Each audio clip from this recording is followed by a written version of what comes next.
오늘 설교 제목이 종과 같이 하라입니다. 여러분, 무엇과 같이라는 표현은 이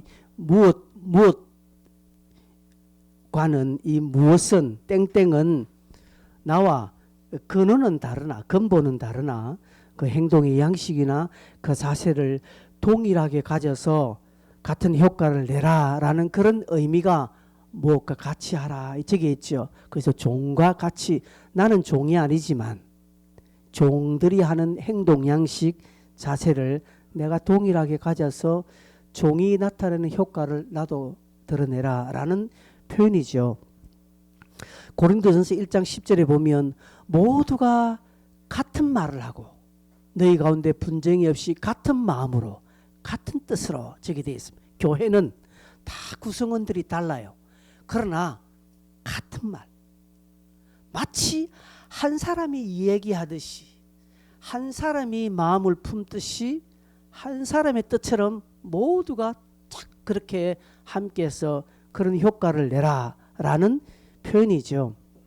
지난주 설교 기억이 나십니까? 1절에 2절에 보면 갓난 아기들 같이, 우리가 어디 갓난 아기입니까? 당시 베드로가 이 편지를 보낼 때 편지를 받는 원독자들은 다 성인들이에요. 갓난 아기들이지 않습니다. 그러나 갓난 아기들 같이, 갓난 아기들은 어떤 자세를 가지고 있습니까? 갓난 아기는 뭐 남 이목 따지지 않습니다. 체면 차리지 않습니다. 배고프면 그냥 우는 거예요. 힘들면 그냥 우는 게 그의 의사 표현이죠. 이런 갓난아기들 같이 너희들도 이 말씀에 대해서 그런 태도를 좀 가지라는 것이죠. 5절에 보면 산돌 같이라고 합니다. 산돌 대신 예수 그리스도께서 어떻게 하나님의 나홀로를 세웠고 하나님께 순종하였는지 너희들도 그렇게 하라라는 뜻입니다. 오늘 본문의 17절에도 종과 같이 우리가 성경을 읽으면 신구약에 하나님의 종들, 하나님의 선지자들, 하나님의 일꾼들이 어떻게 하나님께 순종하는지를 잘 보고 너희들도 그렇게 해라는 것이죠. 너희도 아브라함같이, 너희도 다윗과 같이, 너희도 다니엘같이 그렇게 순종해서 그들이 순종해서 받은 그 능력과 은혜를 너희들도 똑같이 받아 누리라는 의미가 이 표현에 있지요. 가난아기들을 따라하고 산도를 따라하고 하나님의 종들을 따라해라. 같은 행동 양식과 어떤 태도 자세를 가지라는 것이지요. 왜요? 왜 그렇게 하라는 것입니까? 베드로가 왜 우리로 하여금 당시 그 백성들 하여금 너희는 그렇게 하라, 종과 같이 하라고 이야기할까요? 신분이 달라졌기 때문에. 이걸 뭐라고 합니까? 정체성이 변했기 때문이라고 했습니다. 주보에도 제가 정체성에 대한 글을 실어 놓았습니다. 여러분, 우리는 그래서 지난주 설교 제목 기억나시는 분? 하나, 둘, 셋. 아무도 안 나죠. 감사합니다. 지난주 설교 제목 이제 너희는. 그래서 지난주 칼럼이 뭡니까? 벌써와 이제. 전 참 기억을 잘하지요. 왜? 제가 했기 때문에. 예. 이제 너희는, 이제라는 이 수식어가 어떤 표현입니까? 기대와 소망, 희망을 의미하지 않습니까? 이제 너희는 달라졌다라는 것이죠. 이제 대학생이 되었습니다. 네, 시온이. 벌써 대학생이 됐다 이 말을 하고 이제 대학생이 됐다라는 느낌은 완전히 다르잖아요. 이제 우리는 뭐가 됐다고요? 하나님의 백성, 하나님의 자녀가 되었기 때문에 이제 너희는 이제는 불신자가 아니라는 것이죠. 예수를 마음대로 믿고 그냥 그렇게 사는 존재가 아니라 이제는 달라졌다라는 것이죠. 그렇기 때문에 너희는 이렇게 해라고 말합니다. 그걸 9절에 소개하고 있죠. 여러분, 지난주 9절에 우리는 이 찬송을 부릅니다. 너는 택한 족속이요 왕같은 제사장이며 이 찬송하지 않습니까? 예, 우리는 이제는 택하신 족속이 됐고요. 우리는 왕 같은 제사장이 됐고 거룩한 나라가 되었고 소유된 백성이 되었습니다. 이게 무슨 표현입니까? 이게 오늘날 내하고 무슨 그렇게 관계 있는 표현입니까? 잘 모르죠. 그냥 한마디로 말하면 우리는 이젠 제사장이 되었다. 구약에 특별히 쓰임받은 하나님의 제사장들이 되었다라는 것이죠. 그래서 우리는 한때는 예배합니다. 구약에는 개개인들이 예배할 수 없습니다. 사울이 지 맘대로 예배하다가 하나님의 마음이 어긋났지 않습니까?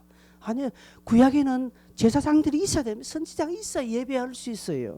근데 오늘은 여러분 목사 없이 예배 드릴 수 있습니다. 여러분 가정 예배 드리지 않습니까? 여러분 가정 예배 제가 갑니까? 부르도 안 하지만 여러분 우리는 오늘 어디에 쓰든지 나 혼자. 그래서 우리는 뭐라고요? 예배자입니다. 이 말은 제사장이다 이 말입니다. 너희는 이제 거룩한 제사장이 되었으니 하나님을 예배하는 예배자가 되었으니 이제는 신분이 달라졌으니 이제 너희 정체성이 달라졌으니 지난주에 말씀한 대로 기만하는 말, 외식된 행동, 시기, 비방의 말을 버려라. 그리고 말씀을 사모하고 너희들 자체가 교회다. 너희가 교회가 된다. 교회단이라는 표현 아닙니다. 많은 사람들이 교회는 다닙니다. 그러나 교회가 되지 못합니다. 베드로는 너희가 교회다라고 하는 것이죠.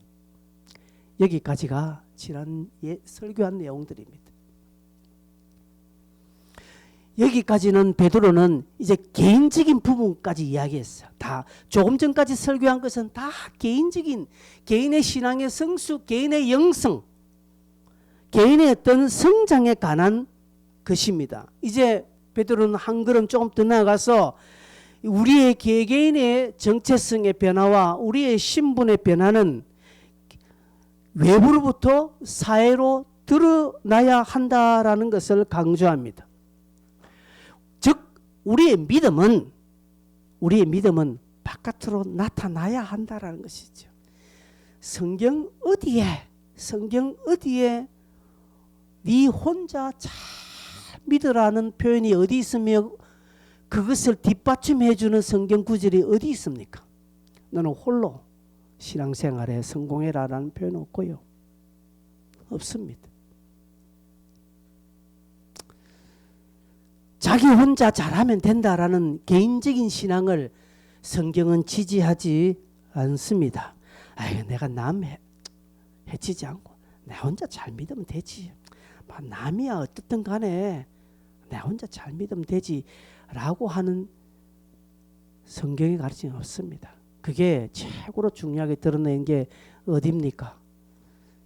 사마리아 내려가는 길에 강도 맞는 자, 의뢰인이 지나가고요. 제사장이 지나가지만 어떻게 합니까? 교회 가기 때문에 이 사람들은 안 된대요. 교회 다니는 것 때문에 안 된대요. 그러나 선한 사마리 그 사람이 교회가 되었기 때문에 가능한 거예요.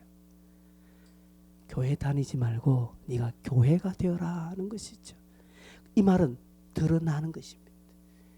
여러분 나 혼자 독야청청 잘 믿고 은사받고 영적 충만하고 삼청천 왔다 갔다 충만하게 산다고 해서 잘 믿는 것과요? 결코 아닙니다.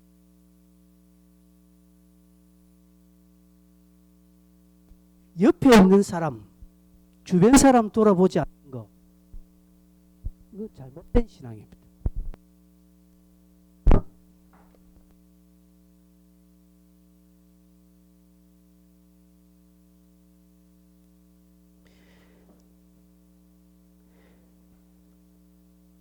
나 혼자 잘 믿는 건요,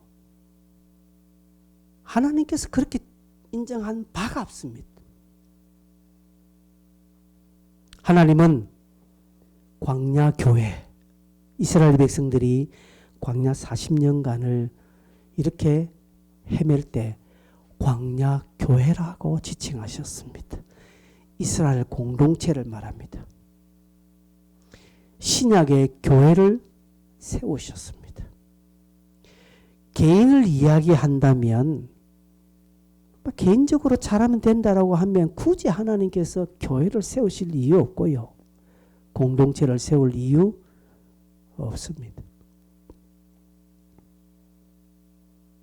하나님은 우리를 이렇게 부르신 이유, 하나님 우리를 택한 족속, 왕같은 제사장, 거룩한 백성으로 부르신 이유는 우리의 정체성을 확고하게 해주실 뿐 아니라 드러내는 삶, 나타내는 삶을 살아라. 이걸 9절 끝에 그의 기이한 빛에 들어가게 하신 이의 아름다운 덕을 선포하게 하려 하심이라고 말합니다. 제가 지난주 시간이 부족해서 이 부분은 설교를 하지 못했어요. 우리를 택하신 족속, 왕같은 제사장, 거룩한 나라로 삼으신 이유는 그래, 네 혼자 잘 믿으라는 것이 아니라 그리스도의 아름다운 덕을 선포하게 하려 하심이라고 그렇게 분명하게 이야기해 놓고 있습니다. 또한 10절에 보면 너희가 이제는 긍휼을 얻은 자이기 때문이라고 말합니다. 우리는 긍휼을 얻은 자이기 때문에 행동 양식이 달라야 하고 삶의 태도 또한 달라야 합니다. 왜요? 그리스도가 주인이기 때문에 그렇습니다. 그리스도의 그 주권, 그리스도의 그 주인 되심을 내가 인정하지 아니하면 이 땅 개망난이로 사는 겁니다. 잘 먹고 잘 살겠죠. 내 하는 일에 성공하겠죠. 돈도 만지겠죠. 좋은 집, 좋은 자동차, 풍성하게 삶을 살겠죠. 그러나 그 결말이 얼마나 비참한가를 굳이 그걸 맛봐야 합니까? 내가 경험해 봐야 합니까? 이미 많은 사람들이 그 부분 이야기하지 않습니까? 그렇다면 우리는 정신을 차려야 합니다. 이것 하라고 우리를 부르셨고 하나님 내게 은혜를 주셨구나 라는 것이죠. 그래서 사도 바울은 로마서 1장 14절에 이렇게 표현합니다. 나는 빚진 자다. 내가 빚진 자다 라고 말합니다. 여러분, 빚진 자는 어떻게 됩니까? 빚을 졌다면 어떻게 됩니까? 빚 갚아야 합니다. 누구에게 빚을 졌나요? 우리는 하나님께 빚졌습니다. 물론 하나님이 우리를 향하여 빚진 인생이라고 말하지 않습니다. 그러나 사도 바울은 하나님을 섬기는 데 있어서 자신의 최선을 드릴 무언가가 없을까라고 표현한 말이 저 말이라는 것이죠. 하나님이 우리에게 너희들은 내한테 빚졌다라고 하시지 않았습니다. 여러분, 부모들이 자녀들에게 내가 너희들 키웠으니까 갚아라고 말하시는 분이 있습니까? 없습니다. 그러나 자녀들이 효를 다하는 차원에서 부모의 사랑을 받으시니까 내가 효를 다해야지 라고 하는 게 정상적이지 않습니까? 바울이 그렇게 말하고 있는 것입니다. 또한 8장 12절에 보면 우리가 빚진 자다라고 말합니다. 1장에는 바울 자신이 빚진 자다라고 이야기하고 8장에는 공동체를 향하여 우리 모두가 빚졌대요. 이것을 대표적으로 이야기하는 본문이 마태복음 18장 24절에 나와요. 마태복음 18장 20절 이쪽 보면 1만 달란트 빚진 자가 있죠. 1만 달란트 여러분 얼마인 줄 압니까? 1만 달란트 계산이 안 되는 금액입니다. 천문학적인 숫자입니다. 천문학적인 숫자인데 탕감받았대요. 그런데 이 탕감받은 자가 자기한테 100데나리온 100데나리온 얼마 안 돼요. 물론 당시에도 그것도 큰 금액입니다. 노동자 한 3개월 월급치에 해당되는 큰 금액입니다. 그런데 자기는 1만 달란트를 탕감받았대요. 은혜로. 그렇다면 3개월치 월급도 큰 돈이겠지만 자기가 탕감받은 그 금액과 비교해서는 이거는 세 발의 피예요. 이걸 내가 용서하지 못하고 이걸 내가 받지 못해서 막 그 사람을 패고 하니까 나중에 주인이 어떻게 합니까? 이 사람을 가두라고 말한 것입니다. 왜? 내가 1만 달러를 탕감받았으면 내게 빚진 자들 나도 또한 탕감해 주는 것이 마땅하기 때문에 그렇습니다. 우리가 그리스도의 은혜를 받았고 신분의 변화가 일어났고 왕같은 제사장입니다. 마음 놓고 우리는 예배를 합니다. 그 예배를 했다라고 해서 법을 어기는 것도 아니면 오히려 하나님 기뻐하면 이 얼마나 큰 축복입니까? 이 축복을 받은 우리, 이 아름다운 덕을 선전하는 삶을 사는 게 마땅하지 않겠느냐라는 것이죠. 그게 뭡니까? 그게 제사장으로서 사는 것이죠. 제사장. 그렇다면 구약의 제사장과 오늘의 제사장은 차이가 좀 있어요. 뭐 큰 차이는 아니지만 성경이 말하는 오늘 베드로가 이야기하는 본문 11절부터 17절에 나오는 이 사명은 이러한 탕감받은 자, 은혜를 받은 자의 삶의 양식은 크게 두 가지입니다. 첫째, 복음 전파요. 두 번째, 순종하는 삶입니다. 기억하십시오. 옆에 적으시면 됩니다. 첫째, 하나님이 우리 요구하는 복음 전파입니다. 두 번째, 순종하는 삶입니다. 자, 여러분 한번 생각해 볼까요? 지금 이 베드로전서 성경을 받아보는 성도들은 어떤 성도라고 했습니까? 어떤 성도입니까? 핍박, 시험, 환난 때문에 지금 피한 자들입니다. 숨어 있는 자들입니다. 예수 믿는 것이 발각이라도 되면 생명을 보장하지 못하는 그런 시대에 살고 있는 사람입니다. 그 사람들에게 복음 전해라. 전도해라. 가당키나 하는 말씀입니까? 아니, 될 만한 자들에게 이야기해야 되죠. 그죠? 공부할 만한에게 공부해라 해야 됩니다. 죽어도 공부 안 하네 공부해라 소리 귀에 안 들려요. 마찬가지입니다. 지금 오늘 하루하루 예수 믿고 지금 숨죽여서 찬송하고 예배하는 이들, 그것만 지키는 것도 대단하고 칭찬받을 자들인데 이들에게 복음 전해라. 베드로가 너무 심하지 않나요? 그렇게 요구하시는 주님은 우리 입장을 생각하지 않는 분 같습니다. 너무하신다는 하나님. 하나님 지금 내 상황이 어떤데? 그리고 그들에게 순종해라. 안 그래도 지금 지죽으면서 살고 있는데 누구에게 뭘 순종해라고요? 뒤에 보면 더 기가 찬 말합니다. 너희들이 총독에게나 당시 왕들에게, 로마 황제에게, 당시 총독들에게 순종해라는 것이죠. 말 됩니까? 이해를 할 수 없습니다. 그런데 여러분, 성경이 이렇게 기록한 것은 우리에게 특별하게 뭔가를 또 암시해 주고 있습니다. 우리가 성경을 보고 신앙생활 하는 근본 초점을 성경은 자꾸 끌고내고 있습니다. 제가 몇 주 전에 이런 이야기 했습니다. 여러분 왜 예수 믿습니까? 왜 교회 다닙니까? 아니요. 여러분 요즘 못 기도하십니까? 요즘 기도 못 합니까? 여러분 요즘 지금 다양하게 기도하지요? 그 기도 왜 합니까? 자녀들 잘 되게 기도하지요? 왜 해요? 집사님 왜? 여러분 성령 충만 받으려고 기도하지요? 왜 합니까? 여러분 지혜 구하지요? 하나님 내게 지혜 주십시오. 그 왜 구합니까? 때로는 하나님 물질 주십시오. 하나님 또 내게 성공의 복을 주시고 내게 축복 주시오. 왜 구합니까? 왜? 모르긴 몰라도 여러분 자신을 위해서 구하지요. 내 자신을 위해 구합니다. 곰곰이 한번 생각해 보십시오. 여러분 왜 기도하십니까? 왜? 은사 받으려고 합니다. 하나님 내게 은사 주십시오. 왜요? 돈, 명예 이런 것은 너무 뻔하니까 제껴두고 더 거룩하게 여기는 하나님 성령 충만하게 해주십시오. 얼마나 거룩한 기도입니까? 그의 나라와 그의 일을 구하는 기도 같잖아요. 그런데 왜 성령 충만을 구합니까? 나를 위함이 아닙니까?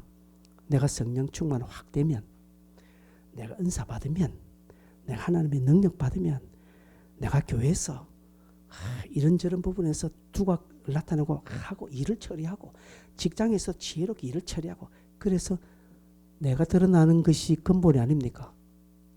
정말 나는 죽고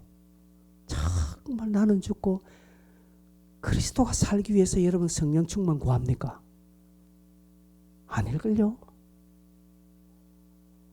내가 능력을 받으면 내가 교회에서 이런 것을 지혜롭게 잘 처리해서 다른 사람들 다 못하는데 내가 그 부분 잘 해서 그래서 뭔가 반짝반짝 그래서 주님께 영광 돌려지라고 하지만 주님께 영광 돌리지는 명분이고 그렇게 잘해서 내가 좀 드러나는 거다.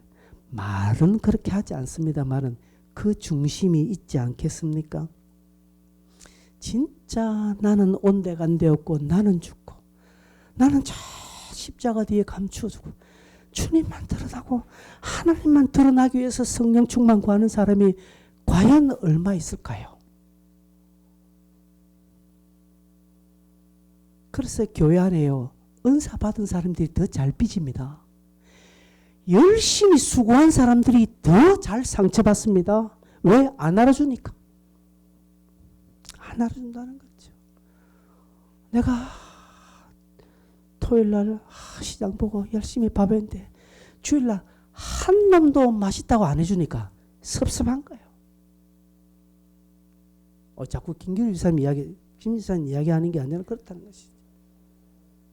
가끔씩은 막 맛있다 해서 너무 맛있어 해서 막 이래줘야 나도 막 힘나는데 뭐 이거 알아주는 인간도 없고 목사는 뭐 적게라는 등 맨날 엉뚱 소리 해서 하니까 상처나는 거죠. 왜 그렇습니까? 수고하고 왜 이런 상처받나요? 하나님 앞에 자꾸 내가 나오려고 하니까 그렇다는 것이죠. 사무엘상 16장에 7절 보면 하나님은 중심을 보신대요. 사람은 외모를 보지만 나 여호와는 중심을 보는. 오늘 하나님 저와 여러분의 중심을 보십니다. 이 시간에 나도 모르는 나의 중심을 하나님은 지금 보고 계신다는 사실이지. 나는 지금 여기 앉아서 예배하니까 나는 여기서 설교하니까 바른 듯 하지만 하나님은 아니래요. 사울 보십시오. 사울 지금 위급하고 부득이하여 예배 드릴 만한 급박한 상황이 있었어요. 사울이 어디 죄질라고 했나요? 잘해보려고 했다는 것이죠. 잘해보려고 제사 드려서 백성들은 지금 원하고 있고 사무엘은 지금 일주일이나 시간을 약속한 시간보다 일주일 뒤에 오니까 어떻게 기다려요? 하루 이틀도 아니고 일주일 뒤에 늦으니까 사울이 예배 드린 것이 인간적으로 충분히 이해할 수 있습니다. 근데 하나님은 그거 하나 보고 사울을 버리시는 거예요. 하나님이 너무하시지 않습니까? 성경이 그렇게 이야기하고 있습니다. 왜요? 사울이 그렇게 했지만 하나님은 우리도 쏟고 사무엘도 쏟고 다 쏟는 그 사울의 그 중심 본심을 하나님이 보셨기 때문에 틀렸다. 나중에 보십시오. 나중에 사무엘이 책망하면서 니하고 내가 관계없다고 하니까 뭐랍니까? 사울이 선생님 사람들 앞에서 그래도 내가 했다라고 좀 데려가서 내 위신 좀 채워지고 사람들이 내를 좀 이렇게 무시하지 못하던 나와 함께 하소서. 이렇게 말하지 않습니까? 그렇지. 우리는 몰라요. 우리는 그때 몰라요. 저 사람이 진짜 순종하고 저 사람이 진짜 잘하는 것 같은데 하나님은 모두가 보지 못하는 그 중심을 보시고 너는 아니다라고 하는 거예요. 그러기에 우리는 두렵습니다. 이 자리에 앉아서 예배 드림도 두렵습니다. 하나님이 나를 모른다. 하나님이 너는 아니다라고 할까봐 두렵습니다. 심히. 누가 장담하겠습니까? 여기. 과연 우리의 중심이 올바르다고 할 수 있을까요? 베드로는 이런 취지에서 권면하는 것이죠. 이런 취지에서 너희들은 이렇게 해라고 하는 것이죠.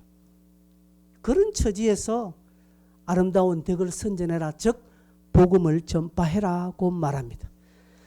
자, 복음 전파 선도해라. 얼마나 많이 들었습니까? 이거 뭐 굳이 설명 안 해도 여러분 잘 압니다. 기딱지가 앉았습니다. 이미 복음 전파 전도 부담도 돼요. 부담 가지셔야 됩니다. 복음 전파에는 당연합니다. 이런 부담은 당시 이 베드로 전서를 받아보는 성도들에게는 부담을 넘어서요, 죽으라는 사인 같습니다. 왜요? 제가 조금 설명했지 않습니까?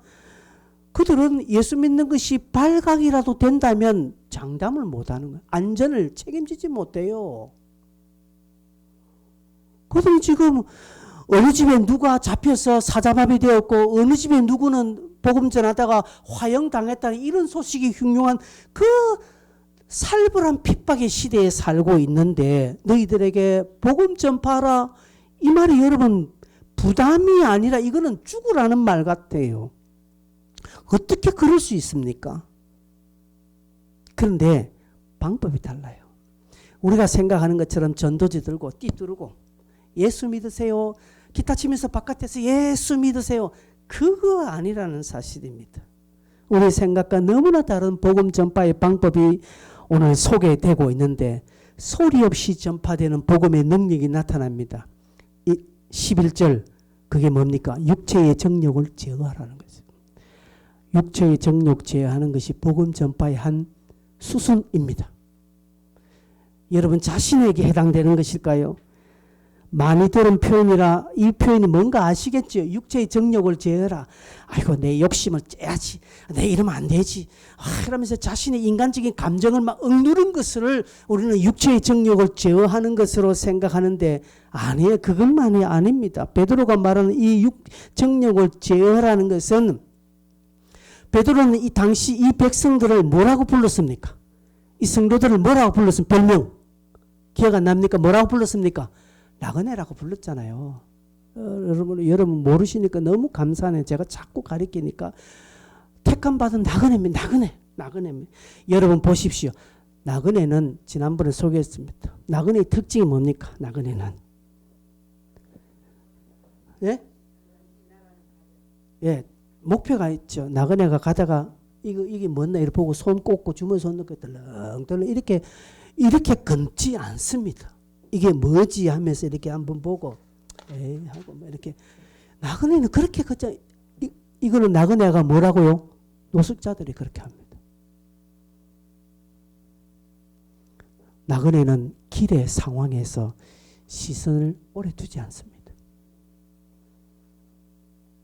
여러분 갈 길 바쁜 사람이 저게 불났다고 해서 막 저처럼 쫓아가서 그 불구경하지 않습니다. 나그네는 길 가는 길의 상황에 시선을 오래 두지 않습니다. 두긴 두지요. 그런데 거기에 그것 본다고 해서 하루 이틀 거기 머물러서 그것 보는 것 아닙니다. 기웃 그러지 않습니다. 나그네는 갈 길이 정해져 있으니까 그 목표를 생각하고 길을 재촉합니다. 무엇을 상징합니까? 사랑하는 성도 여러분, 여러분의 상황, 여러분의 문제, 여러분이 당하는 환난, 고통, 여러분의 환경에 시선을 오래 두지 마세요. 그것이 육체의 정욕을 제어하는 것입니다. 오래 두면 어떻게 될까요? 지금 여러분이 당하는 고통 있죠? 여러분이 당하는 심각한 상황 있죠? 이게 힘들어요. 여러분이 물질이 없어서 여러분의 건강이 부족해서 여러분의 지금 관계의 어려움, 직장의 어려움 때문에 밤잠 못 잡니다. 아무도 내 어려움 모른다라고 할 정도의 여러분 심각한 고통 가운데 있지만 주님은 말씀합니다. 거기에 시선을 오래 두지 마라. 왜? 그러면 정욕이 올라온다는 것이죠. 대표적인 인물이 있습니다. 창세기 3장 3절에 보면 하나님이 아담과 하에게 동산 중앙에 있는 나무를 어떻게 했습니까? 열매를 먹지 말아 했습니다. 근데 하나님이 하와에게 저거 보지도 마라, 만지도 말라 그 말 했을까요? 하나님 그 말 하지 않았습니다. 하나님은 먹지 말라 했습니다. 근데 동산 중앙에 있는 나무의 열매는 하나님 말씀에 너희는 먹지도 말고 만지도 말라 너희가 죽을까 하노라. 근데 저게 3절입니까? 4절은요. 거기 보면 하와가 그 나무를 본즉 하고 있습니다. 하와가 제가 성경 구절을 잘못 적은 것 같습니다. 3장 6절이네. 예, 죄송합니다. 여자가 그 나무를 본즉 이렇게 되어 있습니다. 여자가 그 나무를 본즉, 이거는 본적이 뭡니까? 뭘 어떻게 했을까요? 하와가 그냥 이렇게 하다가 한번 쓱 보고 이렇게 한 게 아닙니다. 어떻게 했다고요? 이렇게 보고 보니까 그 다음 어떻게 해요? 보니까 자꾸 보니까 먹음직, 자꾸 보니까 괜찮네. 자꾸 보니까 야 이거 지혜롭게 할 만큼 탐스럽네. 여러분, 여러분이 당하는 환경, 여러분이 당하는 문제, 여러분 앞에 놓여 있는 지금 상황 형편을 자꾸 보면 어떻겠습니까? 여기서 뭔가 피어나요. 그래, 그거 먹어버리니까 끝나는 거예요. 보지 말고 뭘 합니까? 어떻게 된다고요? 그 있으면 주께 맡기라. 주께 맡기라. 베드로는 주께 맡겨 뭐 해라고요? 버려라고 말합니다. 맡기라가 아니라 맡겨 버려라는 것이. 여러분 코푼 휴지 어떻게 버립니까? 바퀴벌레 잡은 휴지 어떻게 버립니까? 그거 아까워서 재활용하려고 바짝 펴서 햇빛에 쫙 말려서 그 다음 또 씁니까? 그렇게 쓰는 인간들이 많아요. 요즘도. 바퀴벌레 잡은 거 탁탁탁 털고 바짝 말려서 그 다음 또 씁니까? 그렇게 쓰는 없잖아요. 버리고 행여나 또 튀어나올까 봐 화장실 변기에 넣어서 싹 내리잖아요. 그런 것처럼 보지 말라는 거예요. 볼 수 있죠. 왜 우리가 눈이 있는데 왜 못 봅니까? 생각이 있는데 왜 그걸 못 봅니까? 그러나 일어나지만 그러나 잘 보고 이게 힘들구나. 이건 내 문제 아니야. 주님 주께 맡깁니다. 되든지 말든 주께 맡깁니다. 그렇다고 해서 우리 기도 안 하는 거 아닙니다. 그런 문제를 두고 기도 딱 하고 맡겨버리는 거죠. 그리고 나는 모르지. 어떻게 한다고요? 주를 바라보는 것입니다. 괴로울 때 주님의 얼굴 보라. 찬송은 잘하는데 실질은 안 해요. 그 다음에 12절에 보면 선한 행실을 가져라고 말합니다. 행실을 선하게 가져라. 12절에 행실을 선하게 가져라 이렇게 말하면 또 착하게 살아라. 거짓말하지 말고 네가 똑바로 살아 이렇게 하는데 그게 여기에 선하다라는 것은 토부라는 것입니다. 좋은 것,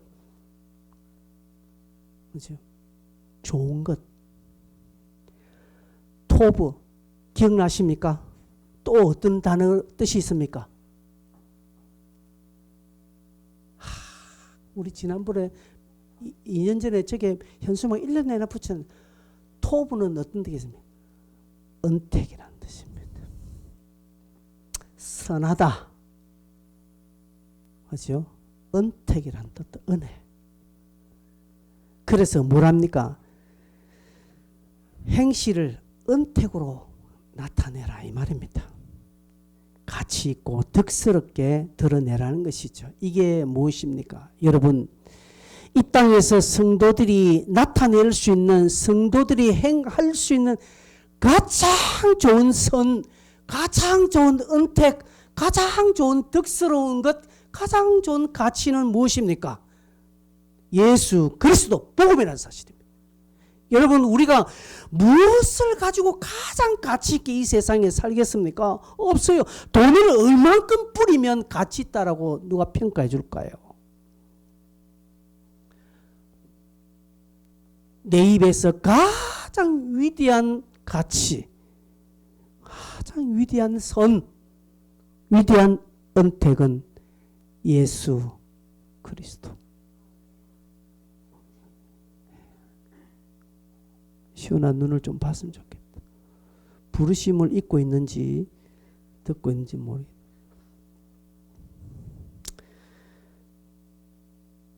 이 일을 하기 위한 방편이 어떠해야 할까? 그럼 이제 생각을 하셔야 됩니다. 여러분, 물건에 맞는 포장지가 따로 있지요. 물건에 맞는 포장지. 물어볼까 누구한테? 시온이 아이폰 케이스 있나 없나 집에? 있지. 아이폰 살 때 케이스 있습니다. 안 버립니다. 왜 안 버릴까요? 가지고 있는 아이폰이 귀하기 때문에 그렇습니다.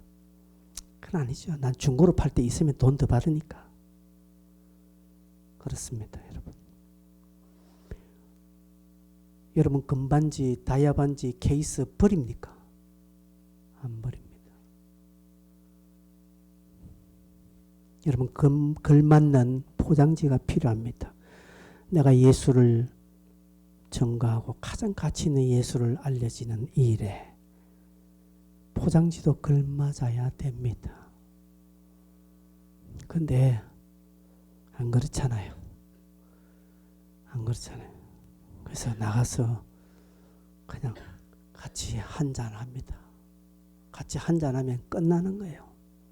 세상 사람들은 야 역시 하통하다. 그래 예수 믿는 사람 그래야지. 아이고 술 안 맞는 예수쟁이들 내가 재수 없더라. 그렇게 그런 말 들어도 같이 하면 안 돼요. 먹는 순간 그 사람은 속으로 생각합니다. 뭐라고요? 아유 니 사꾸라다. 딱 합니다. 여러분 우리가 행실을 선하게 나타내야 될 것은 교회 아닙니다. 교회 아닙니다. 여러분이 있는 학교, 직장, 여러분이 있는 환경입니다. 그곳에 있는 세상은 여러분을 주목합니다. 세상은 여러분을 안 보는 것 같지만 유심히 본다는 사실을 꼭 기억하십시오. 행동 하나하나에 의미를 부여합니다. 여러분이 점심 식사 시간에 식탁 올려놓고 딱 기도할 때 주변 사람은 아무도 안 보는 것 같고 별것 아닌 게 얘기지만 그러나 유심히 봅니다. 여러분이 예수 믿는 것인 줄 예수 믿는 사람인 줄 알면서 아는데도 불구하고 여러분들이 그냥 기도 안 하고 밥 먹으면 불신자들은 압니다. 니 기도 안 하나 이렇게 해요.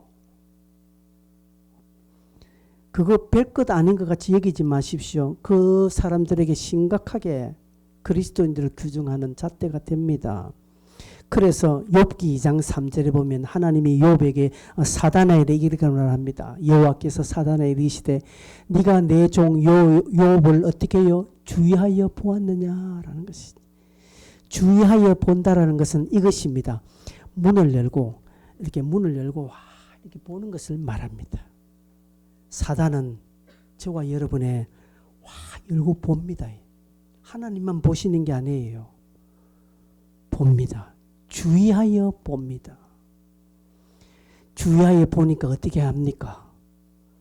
어떻게 합니까? 사단은 이렇게 하면 하나님이 욥을 이렇게 했으니까 욥이 그런 거지. 만약에 하나님이 안 해줬으면 욥 저거 별것 아닙니다. 이제 온갖 참소가 다 나오잖아요. 왜? 사단이 유해 보았기 때문에 사람들을 보았기 때문에. 그래서 많은 사람들은 그렇게 넘어갔거든요. 욥이라고 안 넘어가겠나? 욥은 하나님께 특별하게 그렇게 했으니까 안 넘어간 거 아닙니까? 라고 하는 거예요. 그래서 하나님이 손을 한 발짝 떼봅니다. 근데 사단 해보니까 안 그렇거든요. 두 번째도 또 합니다. 네가 내 종 욥을 유해 보았느냐라고 하니까 하나님 그 몸을 치보세요. 그때는 안 그러겠는가? 그렇게 나오는 거예요. 오늘 사단 저와 여러분을 그렇게 유린하고요. 그렇게 우리를 지금 공격한다는 사실을 꼭 기억하십시오. 그래서 앞에 말씀한 정욕을 제어하지 않으면 여러분의 시선을 세상에 그렇게 두지 않으면 사단은 알아요. 근데 우리는 너무 관심을 두는 겁니다. 성경 보는 것보다 핸드폰 보는 시간이 훨씬 많은 거 사단은 잘 알아요. 찬송하는 것보다 뭐 다른 유행가 듣는 거 더 좋아하는 거 사단 알아요. 그래서 사단도 나름대로 점수를 매겨서 그 점수 이하되는 성도들은 손도 안 댑니다. 어느 정도 성적이 딱 되는 그 사람들은 사단이 공격해요. 점수가 월등히 높아버리면 또 사단 공격 안 합니다. 제 생각에 한 7, 80점 요때 있는 사람들이 공격을 많이 받아요.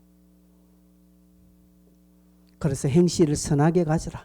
즉 이 말은 뭡니까? 가장 좋은 가치를 예수 그리스도를 증거하는 삶을 살 때 거기에 맞는 포장지가 여러분 나와야 됩니다. 자세하게 여러분이 설명 안 해도 1절 보면 딱 나와 있습니다. 1절. 악독과 기만과 예식과 시기와 비방하는 말을 버려라 고 했으니 그런 거 안 하면 되는 거죠. 세 번째, 영광을 돌리게 하라는 것이죠. 영광을 12절 보면 너희의 선한 일을 보고 오시는 날에 하나님께 영광을 돌리게 하려 함이라고 말합니다. 누가 영광을 돌립니까? 내가요? 아니에요. 육체의 정욕을 제어하고 선한 행실을 내가 가지면 불신자들이 나를 보고 나중에 주님이 오시는 그날에 하나님께 영광을 돌리게 되었다 이 말입니다. 이방인들이 마지막 심판날에 하나님 앞에 변명할 수 없다는 것이죠. 하나님께서 이방인들을 심판할 때 왜 너 예수 안 믿어? 너 왜 안 했다? 이렇게 했을 때에 그들이 누가 내보고 예수 믿는 소리 한마디도 안 하던데요.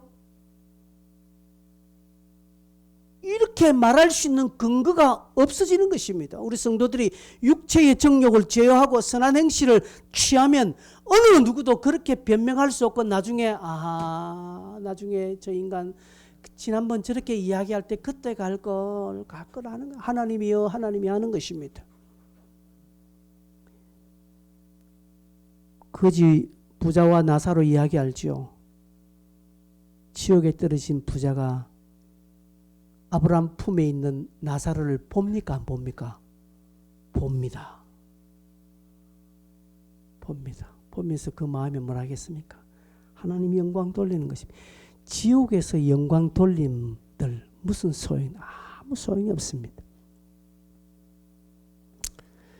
믿었다면 특별히 또한 이방인들이 믿었다면 누구 때문에 믿게 되었다는 감사의 고백을 할 수 있는 근거가 된다는 이런 영광이 일어나지 않겠는가 하는 것이죠.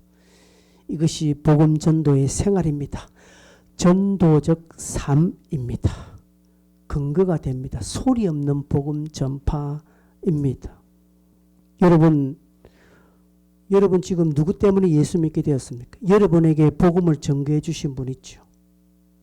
안승희 집사님 누구 때문에 예수 믿게 되었습니까? 김규리 집사님 누구 때문에 예수 믿게 되었습니까? 여러분 누구 때문에 예수 믿게 되었습니까? 내게 복음 전개해 주신 분 있죠.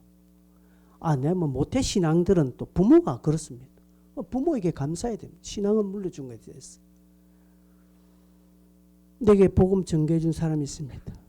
그 사람이 생각하면 괘씸합니까? 나를 이 복음의 수렁텅이에 빠진 인간을 이렇게 생각하지 않지 않습니까? 나중에 내 주변에 있는 불신자들이 나를 통하여서 예수 믿게 됐다면 그 사람은 하나님께 영광 돌리는 겁니다. 그렇게 돌리도록 네가 만들어라 하는 것이지. 자, 마지막에 한 가지만 더 하겠습니다. 저 시계가 떨어져 있으니까 내가 저 시계가 모르겠습니다. 오늘 오해 없으니까 편하게 더 하랍니다. 마지막 이제 첫째는 복음 전파고 두 번째는 순종하라는 것이죠. 순종. 자, 이거는 13절 한번 볼까요? 인간의 모든 제도를 주를 위하여 순종하되 혹은 위에 있는 왕이나 혹은 그가 악행하는 자를 징벌하고 선행하는 자를 포상하기 위하여 보낸 총독에게 해라고 말합니다. 선행으로 어리석은 사람들의 무식한 말을 막으시는 것이라. 너희는 자유가 있으니 그 자유로 악을 가린 데 쓰지 말고 하나님께 종과 같이 해라. 이건 뭡니까? 너희가 땅의 제도, 땅의 윗권세들에게 순종해라 하는 것입니다. 그래서 여러분 예수 믿는 사람 노조 활동하는 게 옳습니까? 내가 직장에 가보면 나도 모르게 노조에 가입되는데 여러분 가입하는가 문제 가입하는 게 나쁜 게 아닙니다. 그게 동조했어요. 동조해서 하는 게 안 좋아요. 예전에 우리 김윤수 장로님 노조 가입됐죠. 그분도. 네, 활동하지 않습니다. 어려움이 오죠. 본인한테 어려움이 오죠. 활동하지 않습니다. 그가 손해봤나요? 결코 손해보지 않습니다. 여러분, 우리 한국 교회가 지금 좌우 갈리져 있죠. 진보, 보수, 극명합니다. 정치가 신앙 위에 올라가 있습니다. 지금 큰일입니다. 그래서요, 성경 위에 정치적인 신념이 있는 거로 달라집니다. 전라도에 있는 제 후배 목사가 교회에서 조금 이렇게 설교 시간에 약간 보수적인 이야기를 했더니 그 다음날 쫓겨났습니다.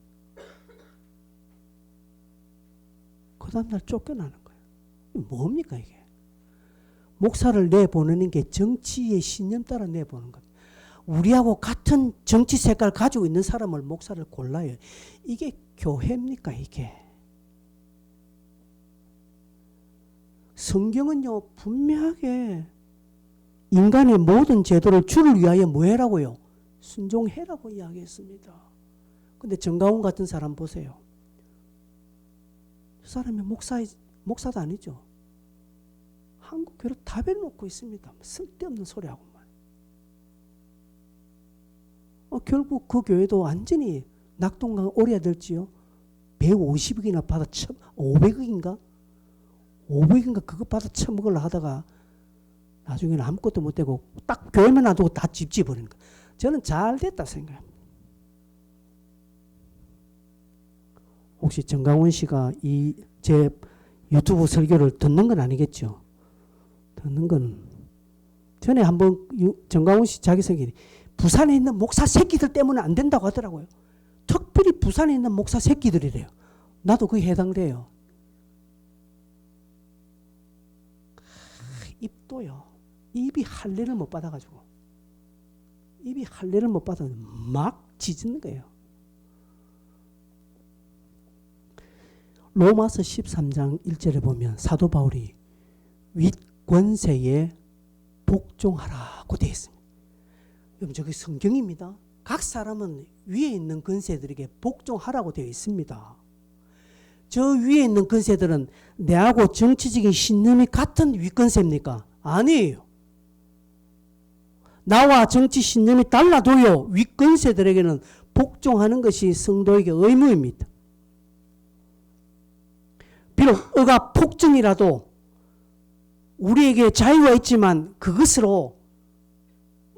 처단하는 것이 아니라 오히려 주님과 같이 주님은 빌라도의 법정에서 대제사장들 신문 앞에서 어떻게 했습니까? 주님은 자기가 유리할 때는 입을 닫아 자기가 불리하는 질문에 주님이 대답해 버립니다. 너무나 어리석죠 주님께서. 불리할 때는 입 닫고 유리할 때 한마디 해야 주님이 불리 나올 건데 주님은 반대로 하셨던 왜? 이유가 뭡니까? 이는 성경을 응하게 하려 함이라. 예수님도 자기 자신의 유불리에 따라 말하고 행동한 것이 아니라 성경을 응하게 하기 위하여서 그리했다는 것이죠. 그 예수님 닮는다고 하는 우리는 이 땅에서 내가 유리하면 해버리고 내가 불리하면 빠지고 교회 생활도 내가 유리한 쪽으로 하고 교회에서 내가 불리해지면 그냥 막 하같이 내고 막 목사 쫓아내고 내가 유리하면 막 뭐가 된 것처럼 하고 내가 불리해지면 그냥 뭐 싹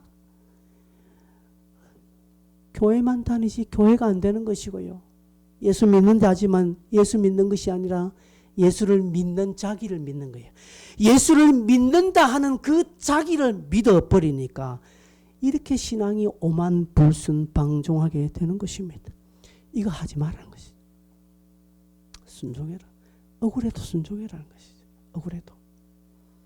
네 마음에 안 들어도 하라는 것이죠. 제 친구 목사님이 윤석열 대통령 딱 당선되니까 5년은 죽었다. 나는 5년은 살 의미가 없다. 5년은 어디 이민 갔으면 좋겠다. 앞으로 내한테는 5년이라는 세월이 없다. 나는 그분이 과연 목사일까? 하나님 앞에 부여받은 세월은 망당 없는 거. 자기하고 정치 신념이 다르다 해서 5년이 없대요. 말입니까? 방구입니까? 말씀을 맺겠습니다. 성도 여러분, 베드로는 오늘 우리에게 종과 같이 해라. 주님이 어떻게 하셨는지 보고 그대로 너도 같이 해라 하는 것이죠. 그것을 너희 공동체 안에서 함께 드러내라고 말합니다. 여러분이 당하는 환경에 그렇게 시선을 오래 두지 말고 주님께 맡기십시오. 그 육체를 제어하는 것이고요. 그 선한 행실. 내 입에서 가장 멋진 말이 뭘까? 인간의 입술에서 가장 멋진 말이 뭘까요? 예수 그리스도. 그분을 드러내는 삶이야말로 가장 내 인생에 가치 있고 빛나는 일이라는 사실.